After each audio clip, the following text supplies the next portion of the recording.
Okay, to start day 5 of this 30-day manga challenge, the challenge asks, what is a manga that deserves more recognition? And if I'ma be honest, the first manga that came to my mind was The Get Backers.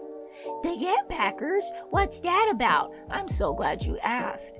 You see, The Get Backers is about two bisexual kings with superpowers who decide to create a business that guarantees that they will get anything back with a 100% retrieval rate.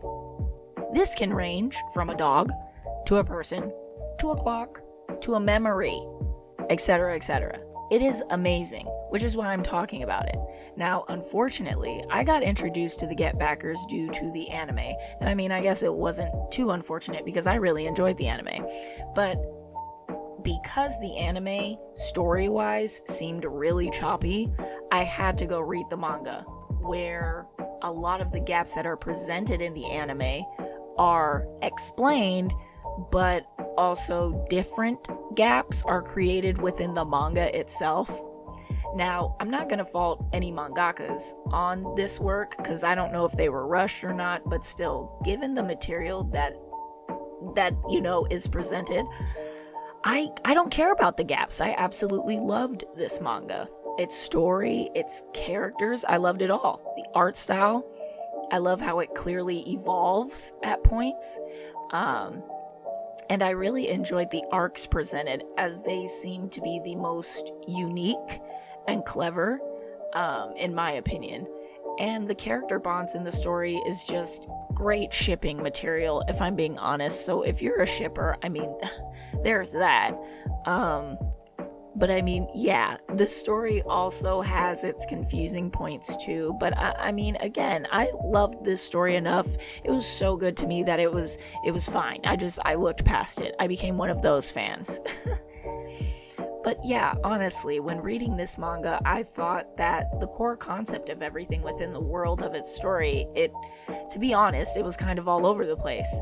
I mean, you have people with powers, but no one seems to question that. There seems to be no origin story for that. It's just, this is a universe and a town where people have powers for seemingly no reason and no one really questions it.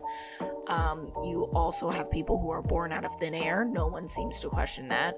There are characters that give off complete Hisoka vibes that have a mysterious backstory, but you're never made aware of that backstory in full detail. So that's just forever a mystery. Character relationships with other characters are completely confusing, and the list goes on and on. But again, as I said, this is usually something that I would look past because in its entirety, I feel like the Get Backers is a hidden gem. The thing that absolutely boggles my mind is that even though this manga got a whole anime, they barely continued it. And I think the only reason why is because barely anyone knew about it. Like, it basically didn't have any type of hype. Now, as I said, I like this story and the manga, but there will be tones, and situations that I can see people reading it. I can see them finding at least 15 different things problematic. And this is like an older story. I'm pretty sure it was like made way back when. So that means that it has like older humor sprinkled in with like the tacky, ecchi manga fan servicey stuff. So yeah. For example, every woman's clothes are practically skin tight in the story.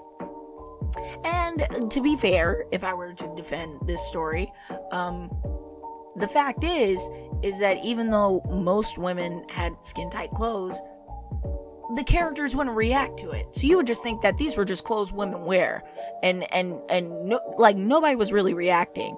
So I was just like, oh, okay, I don't, whatever. Also, one of the main characters always gropes one of the women that helps, like, the two of them, like the Get Backers, the duo, he always gropes this one woman who helps him out with like their retrieval gigs.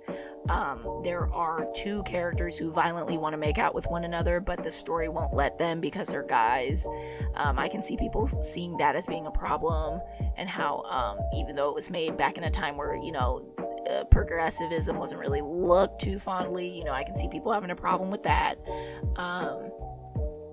Anyway, one of the characters who wants to aggressively make out with one of the other guys, yeah, he was raised in a clan that prioritizes like a unique fighting style, and the only way to implement this fighting style is if you're raised to be as elegant as a woman or something like that. I can see people having a problem with that, and I forgot why that was a thing, but yeah, I can see people having a problem with that. The two main characters are pretty bi, in my opinion, and they have feelings toward each other. Granted, one has significantly more feelings than the other, but the story doesn't allow that to flesh out or anything like that because they're guys. And now that I'm thinking about it, given the time and given when this show is animated or whatever, I can see why it didn't continue. Because you had two shonen protagonists who seem to like each other, so, you know, okay, you know, and given the time. But now would be the time to revamp it, because now we're ready for that. We're ready for bisexual kings. So, yeah, anyway, there is a guy that is significantly older than a client that he was ordered to protect in one chapter, and then if we fast forward ahead, there are statements and implications that heavily support the idea that he is in love with said character, younger character, and that they're perhaps dating. There are jokes that are quite crude at moments. There are implications that there are siblings that are in love with each other. Like, I don't know. It has everything. But as I said, despite all of this, it was weird enough to work. I mean, I know it sounds like it's too much, but if you're curious about it, I would push you to read this. It is very unique. There were a lot of things going on in this story, and honestly, if they were going to continue with the anime, like, okay, you can take a few things that got a little bit too weird, but give us something. Give us more. You know what I mean? Refine it a little bit, because the gems, they're there. The art, perfect.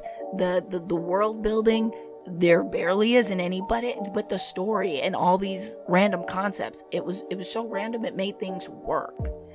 I mean, honestly, if this sounds like it's too much for you, but you're kind of curious as to what I'm talking about, then I suggest watching the anime. There's a huge subplot that is in the manga that is watered down in the anime, and it's never explored. But in comparison to the manga, like, the anime is very much vanilla and beginner friendly. It introduces you to the world, and it kind of explains things that the manga doesn't. And yeah, you would get into it a little bit more. Honestly, it's quite the tone shift, like the manga and the anime. But either way, I do enjoy both of them for various reasons. And despite the overwhelming differences that the two have, I think ultimately the 𝔼𝕟𝕟𝕚𝕟 as a whole is a very much underrated series that deserves way more recognition. And that's it. So that's it for me. If you've seen the 𝔼𝕟𝕟𝕚𝕟𝕚, tell me what you think about it in the comments, and who is your favorite character? I would like to know. Let's discuss. If you liked the video, please give it a like, and thank you for watching. Okay, bye.